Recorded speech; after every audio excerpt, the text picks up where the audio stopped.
contorno de duas folhas de papel tamanho A4 sobre um pedaço de papelão e recortar os dois retângulos. Depois, cole com fita adesiva uns pedaços de papel sobre uns retângulos de papelão, mas só coloque a fita em 3 dos lados.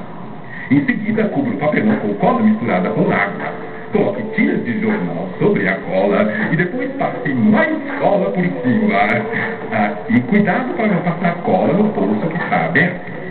Faça os 2 pedaços de papelão dos 2 lados e deixe secar. Depois, pinte de um marrom bem intenso, cor de couro, junte os 2 pedaços com um pedaço de pano e acrescente um triângulo de pano em cada canto. Quando a cola estiver seca, faça 2 furos de cada lado para enfiar uma fita. Então você pode escrever Top Secret e fazer mais uns detalhes para armar oficial. Oh, simplesmente sensacional! Oh.